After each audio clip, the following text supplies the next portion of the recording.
Alondra POV. 3 araw na rin magmula nang may discharge si Atticus mula sa hospital, at kahapon lang ay buong araw na nandito si Alondra, para alagaan ang nagpapagaling pa rin naming anak. Simula nang malaman ng bata na ama nito si Anthony, ay naging maayos naman na kami nang huli sa isa't isa. Wala na kaming pagtatalo pa, at hindi na rin namin pa napag-usapan ang tungkol sa kasal na nais niyang mangyari. Thank God! Natigil ako sa pag-iisip nang biglang may nag-pop up na new message sa aking Facebook. Yasmin C. Hart, hello, Alondra, we miss you so much. Napangiti ako habang nakaharap sa aking laptop. Miss ko na rin silang mga co-writers ko sa Pages to Cherish, New York Incorporation. Kumusta na kaya ang mga iyon ngayon? Agad akong nag-reply, Alondra Meyers. Hello, how are you, Yasmin? How's Varsha and Farah? Yasmin C. Hart, they're all right. And me, I am happily married now, my dear. I wed Tom last week, and we're currently on our honeymoon trip. Nagulat ako. Noon ko lang napagtanto na iba ang last name na dala niya, kinasal na pala siya sa boyfriend niyang 3 years din sila. You've married already. You can check the photos of our wedding at my timeline. By the way, I'm sorry I didn't inform you immediately. Alondra Meyers, don't mind. It's okay. Anyway, congrats to the both of you and best wishes. Yasmin C. Hart. Thanks Alondra. I hope you two can find your right one soon, the one who you love and will love you for the rest of both of your lives.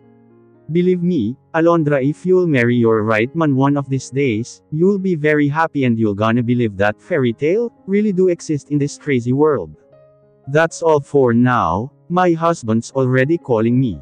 I'll pray for your happiness, don't worry. Goodbye and take care.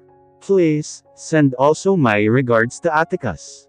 Nawala na ang green dot sa gilid ng pangalan niya, indikasyon na nag-log out na nga siya. Parang may kung anong kirot ang tumusok sa puso ko, sa mga huling sinabi niya. If I'll marry the one I love and who loves me too, I'll be very happy for the rest of my life. Pero paano ako magkakaroon ng fairy tale, kung yung taong pakakasalan ko ay pinipilit lamang ako, at hindi naman talaga ako mahal? Will I be happy kapag ganun ang nangyari? Kailangan ko ba talagang magpakasal sa taong hindi naman ako mahal, alang-alang sa ikabubuti ng anak ko? Tiningnan ko nga ang timeline ni Yasmin, at nakita ko ang bagong status niyang married to Tom. Tiningnan ko ang mga photos nilang nagkalat sa kanilang timeline. Mga larawan iyon ng mismong seremonya nila sa kasal. Masayang-masaya silang dalawa, at halatang mahal na mahal nila ang isa't isa. I even read the comments of one of their wedding photos, na cover photo pa ngayon ni Yasmin. The picture of after exchanging vows, and declaration that they're already Mr. and Mrs. Hart, the kiss. Wow! Congrats and best wishes. Best wishes newlywed couple. Hoping for your lifetime happiness, Mr. and Mrs. Tom Hart. Happy creating new family. So excited to see little Hart one of these days. The full of love newlywed couple. Congrats. I'm sure that love will last till forever. Best wishes. A long and everlasting love. Best wishes. At marami pang mga magagandang comments ang naroon, pati likes ay hindi rin halos mabilang sa dami. Napatingin ako sa suot kong engagement ring sa aking daliri, at noon pumasok ang sandamakmak na katanungan sa aking isipan. Paano kaya kapag nagpakasal kami ngayon ni Anthony? Kapag pumayag akong magpakasal sa kanya, at ang buhay na magkakaroon ako. Bilang isang babae, normal lang na pangarapin ko ang isang magandang kasal sa lalaking mahal ko, at mahal din ako tulad ng naging mayroon sina Yasmin at Tom. Yung tipong mala fairy tale dahil bukod sa engranding seremonya, ay talagang mahal pa nila ang isa't isa. Ako, sa pilitan ang pagpapakasal sa lalaking hindi naman ako mahal. Ano ang magiging buhay ko pagkatapos naming magpakasal? At paano kapag may iba pala siyang mahal, pero napipilitan lang din siyang pakasalan ako, dahil may anak na kaming dalawa? Sigurado akong magiging tripleng sakit iyon sa akin. Magiging miserable ang buhay ko, kapag nagpakasal ako sa lalaking walang pagmamahal para sa akin, kaya habang maaga pa ay kailangan ko na itong agapan. Hinubad ko ang singsing sa aking daliri, at nagmamadaling pumunta sa kwarto ng aking anak. Alam kong baliw na nga ako, at sobrang makasarili sa pangalawang pagkakataong gagawin ko ito. Pero desperada na ako. Ayokong magpakasal kay Anthony. Ayokong maging miserable ang buhay ko. Anthony POV. Kasalukuyan kong tinatapos ang ginagawa kong blueprint na kakailangan para sa bagong building construction, sa site na merging project ng kumpanya for this year. Naabala ako sa ginagawa, nang may tumatawag sa cellphone ko. Agad ko itong kinuha sa isang tabi sa table, at nakita kong sino ang tumatawag. Si Tyson. Yes. Bungad ko pagkasagot ng tawag. Bro, nasaan ka ngayon? Seryoso ang tono niya. I'm at my office. Why? May usapan ba kayo ni Alondra, tungkol sa pupuntahan nila ni Atticus ngayon? Nakita ko kasi ang kotse ni Alondra sa tapat ng Milium International Airport, at ngayon ay naglalakad na sila sa loob. Para akong nagimbal sa narinig ko. No, this can't be happening again. May dala ba siyang mga gamit, team? Mariin kong tanong, trying to lower down my temper. Gusto ko nang magwala ngayon din, dahil sa nalaman ko, pero alam kong wala itong magagawa para pigilan ang mga maaaring mangyari, kaya sinusubukan ko pa ring kalmayan ang sarili ko, sa kabila ng muling pagbangon ng pamilyar na takot sa akin, na paulit-ulit kong nararamdaman, kapag ang mag-ina ko na ang pinag-uusapan. May dala siyang malita at halatang nagmamadali. I hate that woman. Hindi ko na napigilan pa ang pagmura, dahil sa naghahalong takot, at galit na nararamdaman ko ngayon. Takot dahil baka muli na naman siyang lumayo sa akin, at itago mula sa akin ang anak naming dalawa, at galit dahil kahit anong gawin ko, ay paulit-ulit pa rin niyang sinusubukang tumakas at lumayo sa akin. Block all the flights of that airport right now, team. And please, huwag na huwag mong aalisin ang mga mata mo sa mag-ina ko. Bantayan mo sila. Pupunta na ako dyan. Alright. He hung up. Nagmadali na akong bumaba ng building ng kumpanya ko, at kinuha agad ang sasakyan ko sa parking lot. I started the engine, and drive as fast as I could. Wala akong pakialam kung nag-o-overspeed ang ako, dahil kailangan kong mapuntahan agad si Alondra, na may balak na namang ilayo sa akin ang anak ko.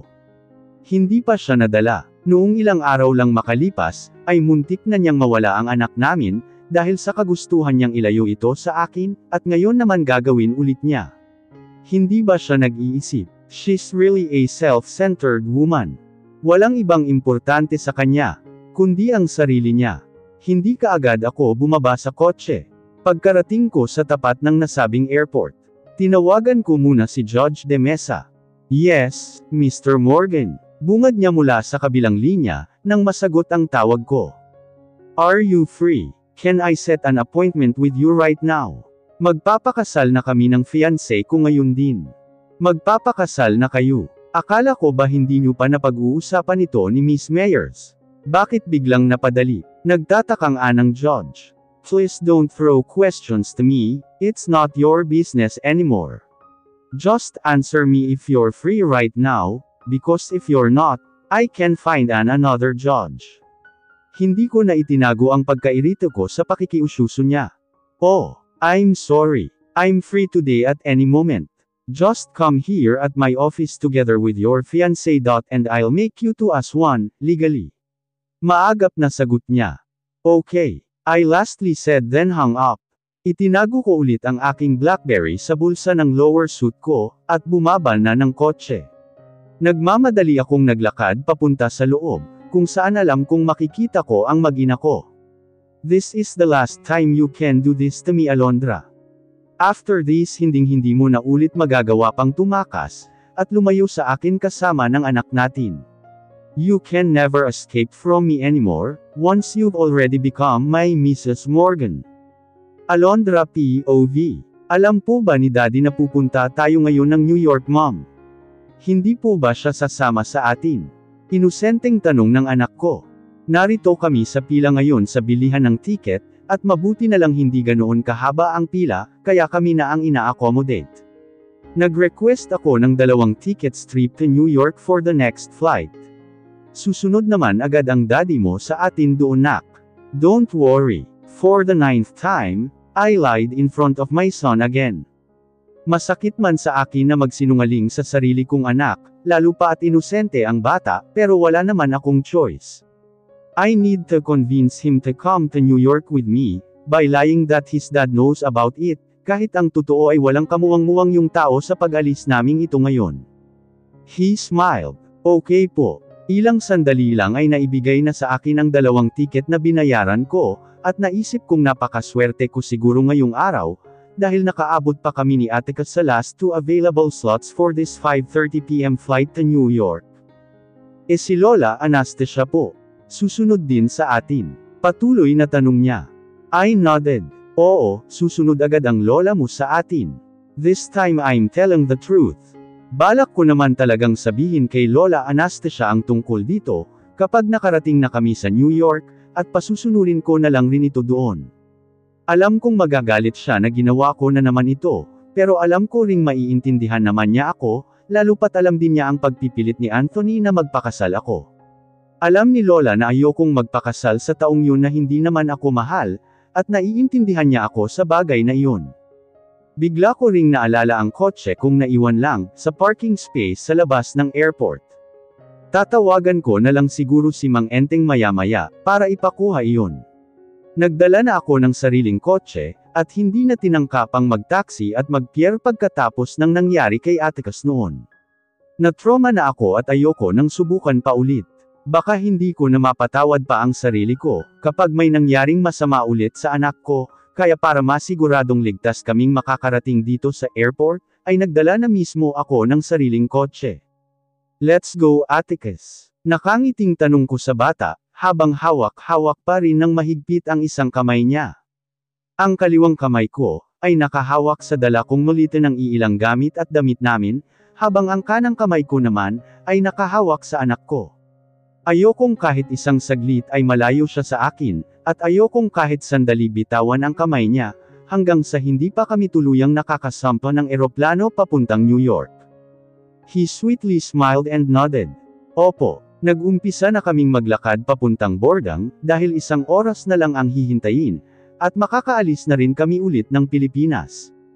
Stop right there or else you won't really like seeing me get mad. Para akong nanigas sa kinatatayuan ko, at parang may kung anong pako ang tumusok sa paa ko, para pigilan nga ako sa muling paghakbang papasok ng Bordang. That baritone and authoritative voice. Hindi ako maaaring magkamali, pero bakit nandito siya at paano niya na lamang nandito kami ni Atticus? Daddy, namalayan ko na lang na nakawala na sa hawak ko ang anak ko, para salubungin ang ama niya.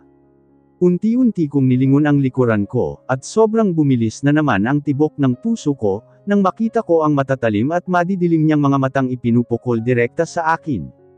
I can see fury at those dark eyes. Bumangon muli sa akin ang pamilyar na takot, na paulit-ulit kong nararamdaman kapag kaharap ko siya. Yumukod siya saglit, para magpantay sila ng anak ko, at niyakap niya ito ng mahigpit. Nang magdistansya sila magaang nginitian niya ito, at bahagyang ginulo-gulo ang buhok, para ipakita sa bata na walang maling nangyayari sa pagitan namin ngayon. Pagkatapos ay ibinigay niya ito kay Tyson na nasa likuran pala niya, at binuhat naman agad ng huli ang bata.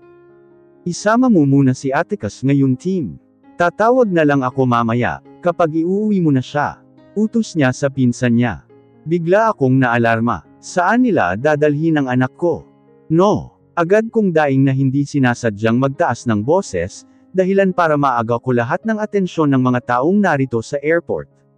Lahat ng mga mata ay nakatingin na sa amin, na para bang sine kaming pinanunood. We're already making a scene here. And I don't like it. Nakakahiya kaya napayuko akong bigla.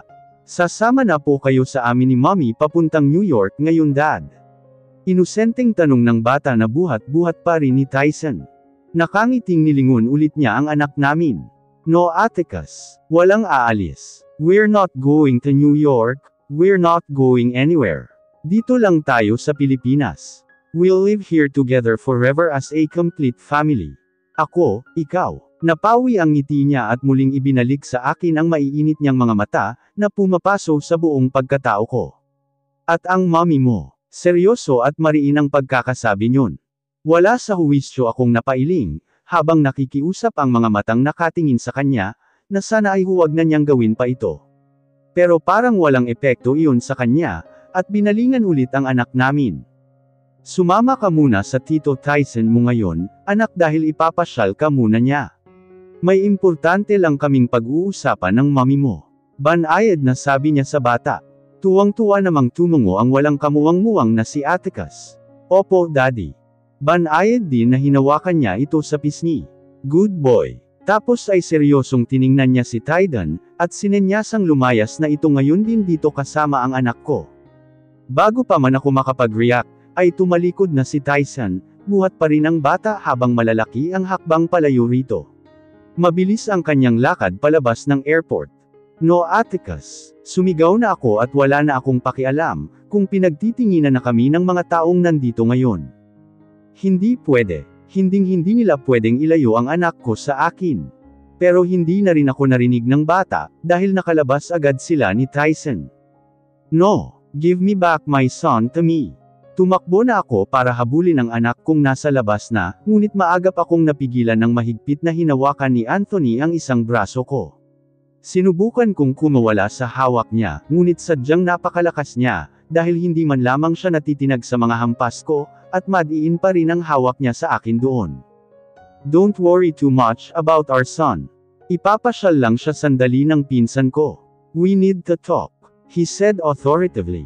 Hinarap ko siya at nanlilisik na mga mata ang ipinukol ko sa kanya. Wala tayong dapat na pag-usapan. Bitiwan mo ako dahil kukunin ko ang anak ko. Paasek ko. Alondra, muntikan mo nang ilayo ulit sa akin ang anak ko. Tapos ngayon sasabihin mo sa akin na wala tayong dapat na pag-usapan. You're really a self-centered woman. Wala kang ibang iniisip kundi puro sarili mo lang. Look at what happened to our son just days ago, kamuntika na siyang mawala, dahil sa kahangalan mong ilayo siya sa akin. At ngayon ano, gagawin mo na naman na parang wala kang kadala-dala sa nangyari.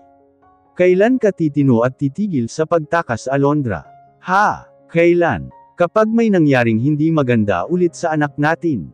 Pakiramdam ko biglang nawalang parang bula ang lahat ng lakas ko, para lumaban sa kanya, dahil sa panunumbat niya. Automatikong naramdaman ko ang tuloy-tuloy, na pagkawala ng mga luhang kanina ko pa pinipigilan sa pagpatak. Alam talaga niya kung paano ako sasaktan ng mga salita niya, para patahimikin at higupin lahat ng lakas ko na labanan siya. Ang mga panunumbat niyang parang punyal, na unti-unting humihiwas sa puso ko sa sobrang sakit. Nanghihinang napailing ako, habang walang tigil na ako sa paghikbi. Tama na. Anong balak mo ngayon? Ang iyakan ulit ako at magpaawa sa akin. Pues, sinasabi ko ngayon pa lang sa iyo, Alondra, hinding-hindi na ulit ako magpapadala sa pagpapaawa mo. I've already gave you the chance. Pagkatapos ng masamang nangyari kay Atticus noong nakaraang araw, dahil sa pagtangka mong tumakas, at ilayo siya ay pinatawad pa rin kita. But now, you did it again. Muntik mo na naman siyang ilayo. I felt betrayed. I don't trust you anymore. Masakit. Yan na lamang ang tanging masasabi ko sa nararamdaman ko ngayon. Sobrang sakit. At sa sobrang sakit ay pakiramdam ko na manhid na akong bigla. Tuloy lang sa pag-uunahan ang mga luha ko, at basang-basa na ang pisngi ko, habang paulit-ulit na iling na lamang ang iginaganti ko sa mga panunumbat niya. And for me to reassure that you can't hide from me again. We need to finish something. Let's go. Wala na rin akong nagawa nang hinigit na niya ako palabas dito, at ipinasok sa kotse niya. He started the engine and drive it very fast. I don't know where he will going to take me, and I'm scared. Anthony, where are you going to take me? Kabadong tanong ko habang pinanunood siyang seryoso sa pagmamaneho nitong BMW niya, at matamang nasa kalsada ang atensyon. Tila hindi ako narinig at hindi nga ako sinagot. And ay sandaling lingon sa akin ay hindi niya ginawa. Sobrang natatakot na ako, dahil sa nakikita kong pinaghalong galit at kaseryosohan sa kanyang mukha. Saan ba talaga niya ako dadalhin? Anthony, where? Hindi ko na naiwasang magtaas ng boses. Paano niyang nagagawang agnorehin ako, gayong kulang na lang ay himatayan ako sa labis na takot at kaba. Anthony, niyugyug ko na ang kanyang braso. Para namang binuhusan ako ng malamig na tubig sa mukha, at bigla na lamang akong natigilan nang lingunin niya ako. Wala pa ring ekspresyon ang kanyang mukha, habang ang mga mata niyang nakatuon pa rin sa akin, ay parang apoy na anumang oras ngayon, ay pwedeng mag-alab at mapaso ako. Nakita ko kung paano bumaba ang kanyang mga mata mula sa aking mukha, papunta sa mga kamay kong nakahawak sa kanya. Tumaas ang kilay niya, habang may tila kung anong mali roon siyang napuna. "Where's the engagement ring?" Aniya kasabay ng muling pagsalubong sa aking mga mata. Natigilan na naman ako nang maalala kung hindi ko nga pala suot ngayon ang singsing na ibinigay niya sa akin, dahil iniwan ko iyon sa kwarto kanina, bago kami pumuntang Miliam International Airport ni Atticus. Agad akong napaiwas ng tingin sa kanya, at napayuko kasabay ng palayong aking mga kamay mula sa kanyang braso.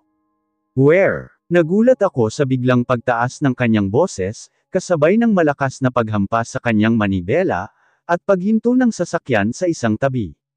Halos mapapitlag ako. Sobrang galit ang nakikita ko ngayon sa kanyang mukha, at hindi ko na alam pa kung anong magagawa niya, dahil sa galit sa akin. Will he going to hurt me physically? Hindi ko na rin moari ang pagwawala ng puso ko, nang dahil sa sobrang takot sa kanya. "Where Alondra?" Mahina na ang kanyang boses, pero madiin pa rin iyon at puno ng awtoridad.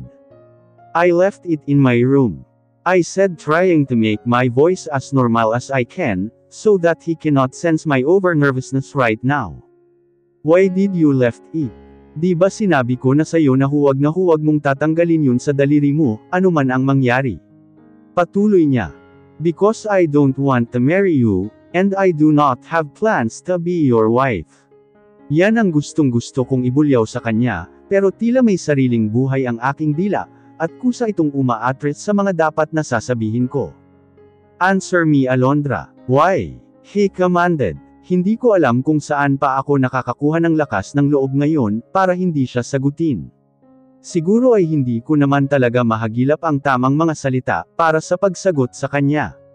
"Will you not going to answer me?" Gustong-gusto mo talagang ginagalit ako Alondra. Pues, sige makikita mo ngayon din, kung paano magalit ang isang Anthony Morgan. "Watch out." Kalmado pero puno ng pagbabantang sabi niya. He started the engine again. At kung kanina ay mabilis lang ang kanyang pagpapatakbo, ngayon naman ay sobrang bilis na. Yung tipong kulang na lang ay lumipad kami sa sobrang bilis. Para bang nakikipagkarerahan siya sa isang car racing competition, and I really don't like it this way. Napakamakapigil hininga, God, he's over-speeding. "Where will you going to take me?" Hindi ko na napigilan pa ang pagguhit ng takot sa aking tono. He smirked. "I'll make you wed with me today." Satisfied. Sarcasm was on his tone. "And what? We'll marry today?" "No." Maagap akong napailing. Hindi yan totoo. Do I look like I'm kidding here? He's not serious, right? He's not serious about it. He's not serious about the wedding. Hindi kami pwedeng magpakasal, dahil lang sa galit siya. Hinding-hindi. Stop right there. Bababa ako. I will not going to marry you. Sinigawan ko na siya. Para namang wala siyang narinig, at patuloy lang sa pagmamaneho. I said stop right there. Stop the car Anthony. Sa muli ay binaliwala lang niya ako. Para na akong mababaliw isipin ko palang na magpapakasal kami ngayong araw. I am not prepared and I don't want it. I don't want to marry a bad like him. Malakas na niyugyug ko na ulit ang braso niya, para dinggin niya ang daing ko. Hindi ko na alintana ang sunod-sunod na pagpatak ng kanina lang, ay nakakaya ko pang pigilang mga luha, pero ngayon ay hindi na talaga. Anthony stop the car. Paulit-ulit kong sinabi, habang walang tigil sa pagyugyug sa braso niya, at baka sakaling pakinggan din niya ako. Stop that Alondra. I will not going to stop this car. Mariin lamang na sagot niya. Nagpatuloy ako sa ginagawang pagdidestruct ng atensyon niya sa pagmamaneho, at patuloy pa rin sa pagbabaka sakaling huminto nga siya. I said stop that Alondra. Huwag mong hintiyeng mapuno ako, at tuluyang mawalan ng pasensya sayo. Pinagsawalang bahala ko ulit ang banta niya, at patuloy lang sa pagyugyug sa braso niya. I will not stop destructing him, unless I get out of this car. You really won't stop messing with me huh? Fine. I'll make you see what you really wanted to see. Nanlaki ang mga mata ko nang bigla niyang iniliko sa isang kanto ang sasakyan, at walang pakundakang idiniretso ang takbo nito sa isang malaking puno. God! Mababangga na kami pero wala pa rin siyang planong magpreno.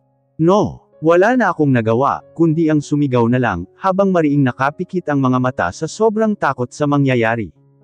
Babangga na talaga kami. Naramdaman ko na lamang ang malakas na pagtama ng kotse sa nasabing puno. Malakas ang impact at acceleration ng pagkakabangga, pero wala akong naramdamang sakit sa aking katawan. Thank God dahil naka-seatbelt ako. Unti-unti kong iminulat ang aking mga mata, habang sapo ko na ang literal na naninikip kong dibdib sa sobrang bilis ng pagkakatibok nito, dahil sa walang humpay na takot. Nakita kong bahagyang naiupi ang harapan ng sasakyan, dahil sa pagkakabangga, pero aside from that damage ay wala na. Salamat at hindi rin nabasag ang salamin sa harapan. Napahugot ako ng malalim na hininga, habang walang humpay na rin ang mga luha ko sa pagpatak. God! Akala ko ay katapusan ko na. Tiningnan ko si Anthony sa tabi ko at ganoon pa rin siya.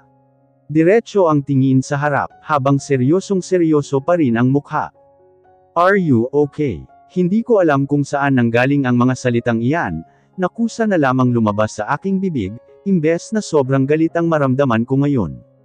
Dahil sa ginawa niyang ito ay may kung ano pang sumauso na pag-aalala para sa kanya ang naghalo sa puso ko. He finally met my eyes again, still using his dark gaze and dark aura. Wala pang kalahati yan sa kaya kong gawin, kapag sobrang napuno na ako sa katigasan ng ulo mo, Alondra. Kapag hindi mo pa sinunod ang gusto ko, ay hindi mo na rin magugustuhan ang magagawa kung sobra pa rito. Sandamakmak na takot ulit ang naramdaman ko sa banta niyang iyon.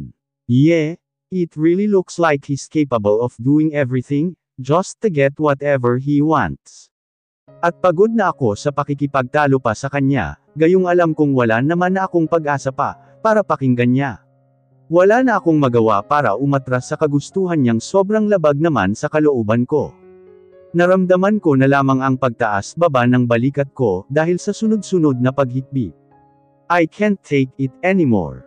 Suko na ako dahil pagod na ako sa paghihingalong pakinggan niya ako. Pagod na ako sa kanya. Nag-iwas ako ng tingin. I surrender. You won. Gawin mo na lang ang gusto mong gawin. Wala na akong magagawa pa. Pakiramdam ko ay pinipiga ang puso ko sa sobrang sakit nito ngayon. I hate him. I really hate him. Muli niyang iminaniobra ang kotse, at muling itong pinaandar sa kaiminaneho na, para bang wala rin siyang pakialam sa sinapit nito sa pagkakabangga sa puno. Whatever. Just let him do whatever he wants. After all, he's the big boss here. And I am just the helpless slave. Tumigil kami sa tapat ng West Hall. Bumaba kami ng kotse niya, at halos pinagtitinginan kami ng mga taong napapadaan, dahil sa sinapit ng kaawa-awa niyang sasakyan. Let's go. Mariing utos niya kasabay ng paghigit sa isang braso ko. Wala na akong maramdaman. Tila namanbid na ako sa lahat ng nangyari, dahil sa sobrang sakit. Pakiramdam ko ay para na lamang akong isang robot na sunod-sunuran sa kanya. Naitingnan ng pagmumukha niya, ay hindi ko na rin magawa dala ng sobrang galit ko. Bitiwan mo ako. Walang ganang sagot ko, habang nakaiwas pa rin ng tingin sa kanya, at bahagyang tinangkang bawiin ang braso ko.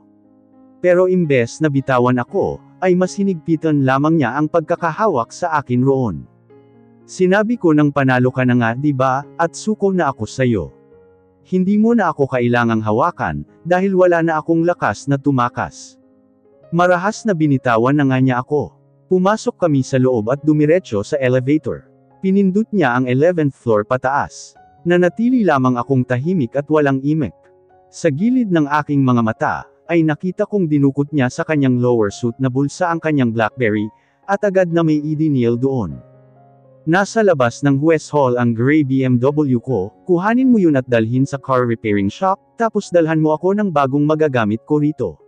Do it immediately. Then he hung up. Pagkatapos ay nilingon niya ako. Be ready. We'll go to Judge De Mesa office now, the one who will make our wedding today. Aniya. Wala akong naging pagsagot. After all, oo lang namang sagot ang tatanggapin niyang marinig mula sa akin. May choice pa ba ako? Wala na rin naman, di ba? Hindi nagtagal ay nakaabot nga kami sa 11th floor. Lumabas kami ng elevator at sa pinakaunang pang-apat na opisina kami pumasok. Halos 18 opisina rin ang mayroon sa palapag na ito. Pagkapasok sa nasabing opisina, ay sinalubong agad kami ng nakangiting lalaki, na sa tansyakoy. Nasa 50s na ang edad. Mukha namang mabait ito, at sigurado akong ito na ang judge na tinutukoy ni Anthony na magkakasal sa amin. Judge, this is Alondra, my fiancé. I'm in a hurry. Let's start the wedding now. Marami pa akong trabahong gagawin sa opisina ko pagkatapos ng kasalang ito. Walang kamor-amor na bungad niya sa judge. Pati ba pagbati ay hindi na rin niya kayang gawin ngayon. Napakalupit talaga niya. Para namang nabigla ang judge sa inasal niya, pero agad din namang nakabawi ito at tumungo. Okay, let's start then. He guided us both in front of his table. Tumungo na rin ito doon, at tumayo sa harap namin ni Anthony. Here's the wedding rings. Let's start. Ani Anthony sabay kuha ng isang maliit na jewelry box, galing sa bulsa ng kanyang lower suit at inilapag iyon sa table. Makahulugang ngumiti ang judge. I know how excited you are to get wed with this beautiful woman beside you now, Mr. Morgan. But before we start, I want you to know first that we still have to obey rules. I can feel it that you're in a hurry. But you still need to have here at least 2 personnel, who will serve as your witnesses. Nagtaas siya ng kilay rito. Ganun ba? Tumungo ito. Agad niyang kinuha muli ang cellphone sa kanyang bulsa, at may tinawagan na naman. Graham, nasa labas ka na ba ng West Hall ngayon? Umakyat ka rito sa 11th floor, at pumasok sa pinakaunang pang-apat na opisinang makikita mo. Dal iyan mo. He hung up. Graham, that must be also the one he dialed earlier na inutusan niyang dalhan siya ng bagong kotseng magagamit niya. Paakyat na dito si Graham. Maghintay tayo sandali. Aniya. May isa ng witness. You need one more, Anthony. Ani Judge De Mesa. Ikaw na ang isang witness, Judge. Tao ka din naman, kaya walang masama kung ikaw na mismong magkakasal sa amin ay magwi-witness din. Sagot lang niya. Maya-maya pa ay bumukas na rin ang pinto, at pumasok ang isang lalaking mga kaedad lang din namin ni Anthony. Graham here. Can we start now? Ani Anthony sa judge saka binalingan si Graham. Just stay here for a while. Magwi-witness ka lang sandali ng kasal namin ng mapapangasawa ko. Bahagyang tumango yung Graham. Tumango din si Judge De Mesa, at may kinuha ito saglit sa drawer nitong isang libro. Tapos ay inumpisahan na nga niya ang wedding address, habang kaharap niya kami ni Anthony, at kami naman ng huli ang magkaharap. A wedding is such a wonderful occasion filled with hopes, dreams and excitement. We are here today to celebrate the love that Anthony and Alondra have for each other, and to recognize and witness their decision to journey forward in their lives as marriage partners. Habang binabasa ang address, ay umiwas ako ng tingin sa mapapangasawa ko, nang maramdaman kong muli ang mainit na likidong lamandes sa aking pisngi. Kung sa ibang pagkakataon siguro, ay masasabi kong tears of joy ito, but this time it isn't. This is tears of pain, pain that killing me inside slowly. Pain that is torturing me. May your love create a safe haven for you both on the journey that lies ahead of you. Lead with your hearts and take the time to do the simple things that will nurture your love. Deeply listen to each other, to your dreams, and to your frustrations. Be helpmates. Be playful in finding new ways to give your love anew to each other every day.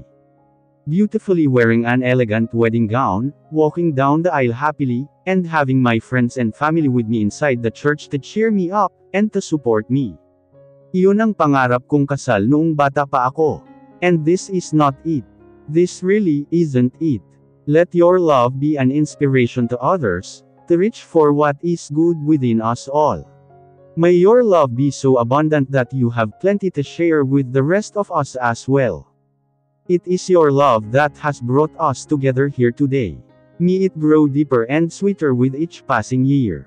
Bakit yung iba natutupad naman yung mga dream weddings nila, at masaya sila sa araw ng kanilang kasal? Bakit hindi ako masaya? Bakit ako hindi natupad ang dream wedding ko? Oo nga't natupad ang pangarap kong ikasal sa lalaking noon pa man, ay nag-iisang pinangarap ko ng pakakasalan ko, pero hindi sa ganitong paraan. Hindi sa paraang napipilitan lamang ako. Vows and expression of intent. Do you, Anthony, take Alondra to be your partner for life? Do you promise to walk by her side forever, and to love, help, and encourage her in all she does? Do you promise to take time to talk with her, to listen to her, and to care of her? Will you share her laughter, and her tears, as her partner, lover, and best friend? Do you take her as your lawfully wedded wife for now and forevermore? Muling nagtama ang mga mata naming dalawa ni Anthony, at puno ng kaseryosohan ang nakikinita ko roon, habang binibigkas niya ang mga salitang, I do. This is really unfair. Yung ibang mga babaeng kinakasal, sobra ang kasiyahang nararamdaman nila, kapag sinabihan na sila ng groom nila ng I do.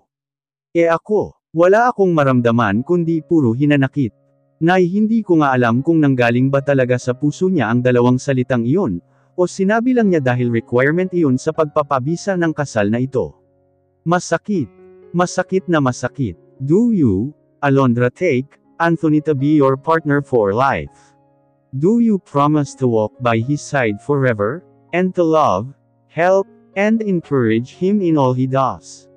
Do you promise to take time to talk with him, to listen to him, and to care of him? Will you share his laughter, and his tears, as his partner, lover and best friend?